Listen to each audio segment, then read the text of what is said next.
Hello everyone, welcome to my YouTube channel English literature zone. आज के video में हम लोग द प्रोफेसर, जो कि चार्लोट ब्रॉन्टी की काफ़ी फेमस नावल है और फर्स्ट नावल भी इसको चार्लोट ब्रॉन्टी का माना जाता है, जिसको लिखा गया था पहले चार्लोट ब्रॉन्टी के द्वारा। तो ठीक है, वीडियो इसी टॉपिक पे होगा आज हम लोग का।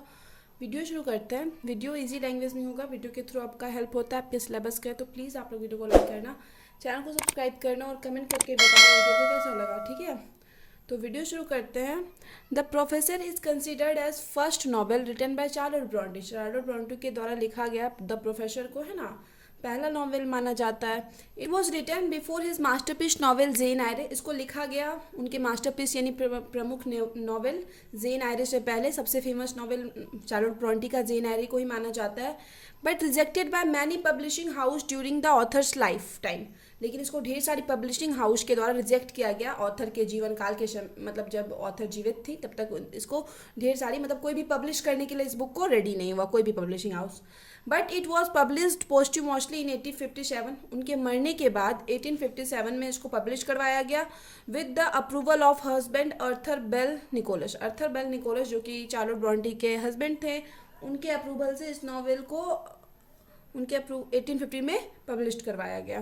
फिर आगे हैं, the professor was based on Bronte's experience. Bronte के एक्सपीरियंस इट मीन्स अनुभवों को बताता है। द प्रोफेसर जो नॉवेल है, in Brussels, Brussels it means as a people, Brussels में as a pupil it means एक शिष्य के रूप में कैसा उनका एक्सपीरियंस रहा।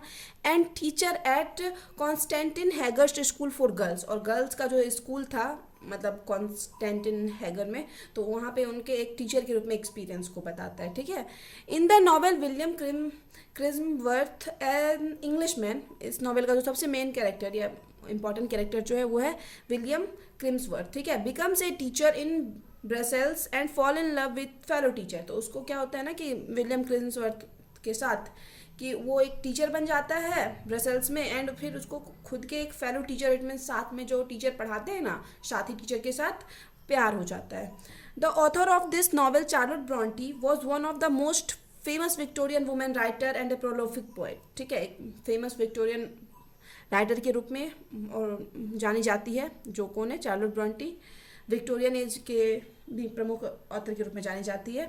सी poured their inner life into the mould of the novel. तो नॉवेल का जो ये माउल्ड इट मीन स्ट्रक्चर, एक ढांचा जो तैयार करती है ना, तो उसमें अपने पर्सनल लाइफ के बारे में मोस्टली लिखती है। ठीक है, अपने पर्सनल लाइफ से इंस्पिरेशन या कहानी लेती है, उसको अपने पर्सनल लाइफ से जोड़ती है।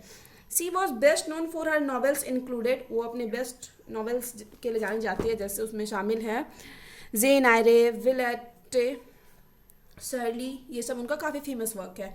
She was eldest among the three Bronte sister. Three Bronte sister में वो सबसे बड़ी थी। According to Captain Rickett, a famous author of England, England के जो फेमस ऑथर हैं उनके अनुसार three characteristic of Charlotte Bronte writing are. Charlotte Bronte की राइटिंग में तीन कैरेक्टरिस्टिक इट मीन्स थ्री विशेषताएं हैं। कौन कौन सा है? The note of intimacy, the note of passion and the note of revolt. It means intimacy दिखाई जाती है उनके वर्क में, पैशन जुनून दिखाया जाता है, रिवॉल्ट एक विद्रोह सा दिखाया जाता है सोसाइटी के अगेंस्ट। तो ये सब उनकी मतलब वर्क की विशेषता होती है, उनके नॉवेल की राइटिंग की विशेषता है। The Professor is the story of a young man. Professor जो एक जवान आदमी जो है, यंग मैन की कहानी है। विलियम क्रिम्सवर्थ की कहानी है। It describes his maturation, it means परिपक्वता को दिखाता है। His career as a teacher, कि कैसे मतलब उसके करियर को दिखाता है एक टीचर के रूप में in Brussels, and his personal relationship, और उसके पर्सनल रिलेशनशिप को भी डिस्क्राइब करता है। The novel start with a letter William had send to his friend Charles. जो नॉवेल शुरू होता है एक लेटर, एक पत्र के साथ होता है, जो कि विलियम जो है, हम लोग का मेन जो कैरेक्टर है विलियम क्रिम्सवर्थ, वो किसको सेंड कर रहा था? अपने फ्रेंड को, चार्ल्स को। ठीक है, चार्ल्स का इस नॉवेल में कहीं भी कोई ज़्यादा जिक्र नहीं मिलता है बट नॉर्मली, और ना इस नॉवेल में कहीं पे कुछ मतलब वर्क दिखाया गया, काम दिखाया गया, कोई डायलॉग नहीं, बस एक इमेजिनरी फ्रेंड के रूप में लिया गया है चार्ल्स को, जो कि विलियम का फ्रेंड है। तो ये विलियम चार्ल्स को लेटर लिख रहा था, इसी चीज़ से नॉवेल शुरू होता है। Detailing his rejection of his uncle proposal, ये बता रहा था लेटर के थ्रू कि हम क्या किए, अंकल के प्रपोजल को, अपने अंकल के प्रपोजल को रिजेक्ट कर दिए। That he become a clergyman as well as first meeting with his rich brother Edward. मतलब उसका जो उसके जो अंकल उसको प्रपोजल दिए थे ना कि उसको बन जाना चाहिए, क्लर्जी मैन बन जाना चाहिए, तो उसको रिजेक्ट करता है। और ये भी बताता है कि हम अपने मतलब रिच भाई रिच ब्रदर एडवर्ड से मिले, अपने फ्रेंड को लेटर के थ्रू बता रहा है। After the death of his parents, अपने पेरेंट्स की मृत्यु के बाद William lives with his maternal uncle, अपने मैटरनल अंकल के साथ रह रहा था William. After completing his studies, अपनी पढ़ाई पूरी करने के बाद he went to meet his elder brother Edward, तो ये अपने बड़े भाई एडवर्ड से मिलने जाता है। William is offered the position of A clerk bye Edward, Edward के द्वारा विलियम को एक क्लर्क का पोजीशन ऑफर किया जाता है कि तुम क्लर्क की पोजीशन पे काम करो। हाउएवर, हालांकि Edward gives him little salary, लेकिन एडवर्ड जो बड़ा भाई है वो विलियम को बहुत कम पैसा मतलब सैलरी देता था। Edward even warn Crimsworth not to reveal the true relationship between them, Edward ये भी मतलब थोड़ा वॉर्न किया था कि तुम किसी को भी मत बताना कि हम लोग का ट्रू रिलेशन क्या है, मतलब हम लोग भाई हैं, ये चीज़ किसी को भी मत बताना। कौन बोला था? एडवर्ड बोला था विलियम से। फिर आगे है and always keep away from him, और हमेशा मतलब खुद से दूर रखता था और उससे दूर रहता था। When Crimsworth find nowhere to live, अब जब क्रिम्सवर्थ को कहीं भी जगह नहीं मिलती है रहने के लिए, Edward even refuse to let Crimsworth live in his splendid house, तो एडवर्ड भी क्या करता है, एडवर्ड तो भाई है लेकिन फिर भी ये मना कर देता है कि नहीं, हम तुमको अपने बड़े से सुंदर से घर में नहीं रहने देंगे, मतलब अपना उसका घर काफ़ी बड़ा रहता है, अच्छा रहता है, एडवर्ड पैसा वाला है तो बट मना करता है कि नहीं रखेंगे। Beside Edward is so jealous of Williams talent, क्योंकि ये क्या है ना कहीं कि एडवर्ड जो है ना बहुत ज़्यादा जलता है विलियम से, उसके टैलेंट से, एजुकेशन से, उसके हार्ड वर्किंग से। ही इज़ अफ्रेड, वह डरा हुआ है, of that someday William would be successful, कि मतलब एडवर्ड को ऐसा डर लगा हुआ है कि एक दिन विलियम कंफर्म सक्सेसफुल सफल होगा, इवन बियॉन्ड हिम, और कहीं ना मतलब क्या होगा कि उससे आगे भी निकल जाएगा। फॉर दिस रीजन, और यही रीज़न की वजह से, he does everything to hurt William, तो विलियम को चोट पहुंचाने के लिए, उसको कष्ट देने के लिए वो कुछ भी करता है, मतलब जो उससे बन पड़े। Set many obstacles for him, और उसके रास्ते में ढेर सारी ऑब्स्टिकल्स, इट मीन्स बाधाएं लाता है। फिर आगे आफ्टर सम टाइम लेटर, अब कुछ समय बाद, William doesn't want to work with Edward, अब एडवर्ड के साथ जो काम कर रहा था क्लर्क के रूप में, वो चाहता नहीं है काम करना, बिकॉज ऑफ हिज बिहेवियर, क्योंकि नो डाउट्स एडवर्ड का बिहेवियर विलियम के प्रति बहुत गंदा था। With the help of mister Hunsden he gets a new job at a boys boarding school, boy का जो बोर्डिंग स्कूल होता है ना, तो मिस्टर हंसन के हेल्प से उनको किसको, विलियम को बॉयज़ के बोर्डिंग स्कूल में जॉब मिला इन बेल्जियम में। The school is run by the friendly Monsieur Pelet, school जो है मॉन्शियर पैलेट के द्वारा चलाया जाता था, जो कि फ्रेंडली थे, इट मीन्स काफ़ी उनका अच्छा बिहेवियर था। Who treats William kindly and politely, जो कि विलियम के साथ बहुत अच्छा ट्रीट करते थे, मतलब उसके साथ नम्र रहते थे, अच्छे से बात करना एक होता है ना। Soon William married as a professor reaches the years of headmistress of, तो soon क्या होता है ना, जल्दी ही विलियम एज ए प्रोफेसर, उसकी जो मतलब मेरिट रहती है, इट मीन्स जो अच्छा काम कर रहा होता है, वो किसके पास पहुंचती है, एक अध्यापिका के पास पहुंचती है, एक इट मीन्स एक प्रिंसिपल होती है ना जो मेन हेड, उसके पास पहुंचती है। ऑफ कहाँ की अध्यापिका के पास, नेबरिंग गर्ल स्कूल, मतलब उसके आसपास जहाँ ये बॉयज़ बोर्डिंग स्कूल में पढ़ा रहा था, उसके आसपास जो नेबरिंग गर्ल स्कूल था, उसके कानों तक, उसके अध्यापिका के कानों तक ये बात पहुँचती है कि ये बहुत अच्छा प्रोफेसर है। फिर आगे है Michelle Reuter offers him a position at her school, अपने स्कूल में मैडम मोशेल रॉयटर जो है उनको एक पोजीशन ऑफर करती है, क्योंकि उनको पता चला था कि ये काफ़ी अच्छे टीचर प्रोफेसर हैं, विच ही एक्सेप्ट, जिसको कि वह स्वीकार कर लेता है। Student of this school are sophisticated and arrogant, उस स्कूल के जो स्टूडेंट होते हैं, इट मीन्स जो गर्ल्स स्टूडेंट होती है वो अच्छी नहीं होती है, एरोगेंट होती है, बिहेवियर अच्छा नहीं होता है। The atmosphere of the school is repressive and revolting, school का एटमोसफेयर भी अच्छा नहीं होता है। And the relationship between students and the teachers is tense and impure, और जो टीचर और स्टूडेंट के बीच जो संबंध होता है, रिलेशन होता है, वो भी इम्प्योर, इट मीन्स अशुद्ध होता है, मतलब अच्छा रिलेशन नहीं होता है। थ्रू दिस नॉवल, इस नॉवल के जरिए Charlotte Brontë gives a strong criticism, एक मतलब स्ट्रॉन्ग क्रिटिसिज्म मतलब आलोचना करती है, जज करती है, to the darkness of, darkness it means dark side, बुरे साइड को दिखाती है, किसके, bourgeoisie society and its inhuman education system. Bourgeoisie society it means हो जाता है कि जो पैसे वाले सोसाइटी थे, मतलब समाज था उस टाइम का, तो कैसा वहाँ का इनह्यूमन इट मीन्स अमानवीय एजुकेशन सिस्टम था, ठीक है। फिर आगे है madam Michelle Reuter ask William to teach one of her young teacher Frances Henri, मतलब फ्रांसिस हेनरी को टीच करने मतलब बोलती है, पढ़ाने बोलती है, कौन, रॉयटर, किसको, विलियम को।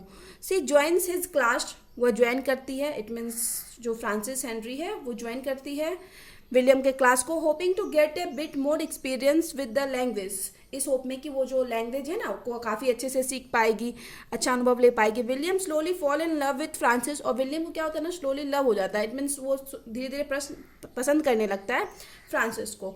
Jealous of the attention Frances is receiving from William, और ये इससे क्या होता है ना कि जीलिश इट मीन्स जलती है इस अटेंशन से, जो मतलब फ्रांसिस को जो मिल रहा था विलियम से, ये क्या करती है, कौन जलती है, मैडम मोशेल जलती है और डिसमिसेज फ्रांसिस फ्रॉम हर पोस्ट, और जो फ्रांसिस है उसको उसके पोस्ट से डिसमिस कर देती है, हटा देती है, and hide her address from William, और उसके एड्रेस को भी विलियम से छुपाने की कोशिश करती है।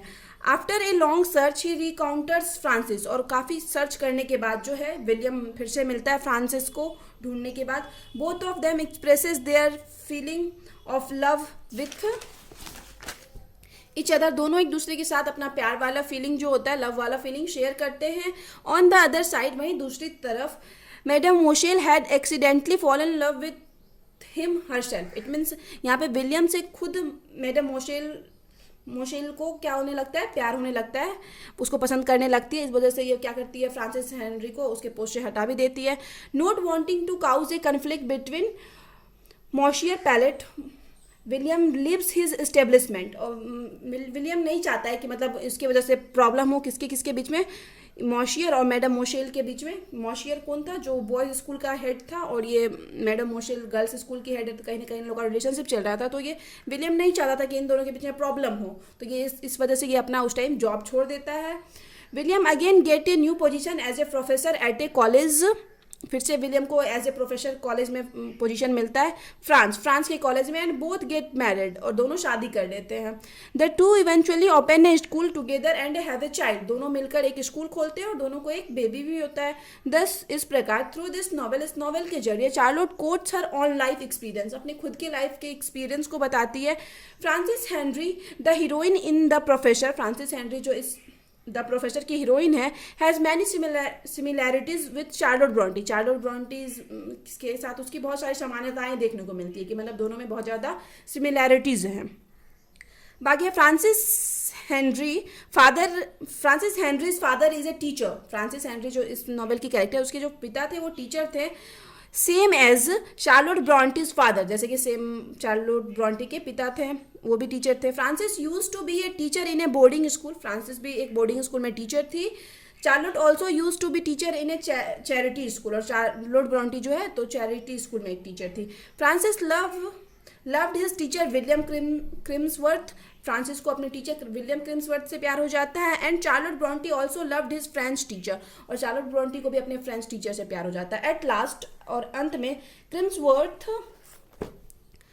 And Frances set up a school, मतलब ये लोग एक स्कूल खोलते हैं एंड में, क्रिम्सवर्थ और फ्रांसिस, तो which is also the wish of Charlotte Bronte, जो कि चार्लोट ब्रॉन्टी का भी विश रहता है, इट मीन्स इच्छा रहती है कि वो भी एक स्कूल खोले। इससे मतलब ये मतलब कंफर्म होता है कि ये जो चार्लोट ब्रॉन्टी है ना, खुद के लाइफ को डिपिक्ट करती है किस कैरेक्टर के थ्रू, ये फ्रांसिस हेनरी के कैरेक्टर के थ्रू खुद के लाइफ को डिपिक्ट करती है। फिर आगे है सो इन द प्रोफेसर, इसलिए जो द प्रोफेसर है में Charlotte Bronte depicts the heroine, जो व्याख्या करती है हीरोइन की, who can be regarded as the mirror of herself, जो कि उनकी ही मिरर होती है, इट मीन्स प्रतिबिंब होती है, ठीक है, मतलब अपने लाइफ को दिखाती है फ्रांसिस हेनरी के थ्रू।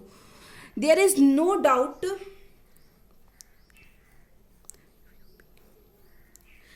डाउट दैट, इसमें कोई संदेह नहीं है कि this novel also can be regarded as autobiographical novel of Charlotte Bronte, मतलब इसमें कोई संदेह नहीं है कि इस नॉवेल को क्या होता है, मतलब चार्लोट ब्रॉन्टी की ऑटोबायोग्राफिकल नॉवेल के रूप में भी जाना जाता है, इसकी व्याख्या की जाती है, ठीक है, क्योंकि नो डाउट्स हम इससे क्लियर, मतलब नॉवेल को पढ़ने से ये तो क्लियर हो चुका है कि चार्लोट ब्रॉन्टी अपने लाइफ के एक्सपीरियंस को बताती है, और कहीं ना कहीं ये फ्रांसिस हेनरी के थ्रू खुद को रिप्रेजेंट करती है नॉवेल में, ठीक है। तो यहाँ पे नॉवेल खत्म होता है। नॉवेल के थ्रू अगर आपका हेल्प होता है, वीडियो के थ्रू हेल्प हुआ, आप ये सिलेबस का है, तो प्लीज़ आप लोग वीडियो को लाइक करना, चैनल को सब्सक्राइब करना और कमेंट करके बताना वीडियो आपको कैसा लगा।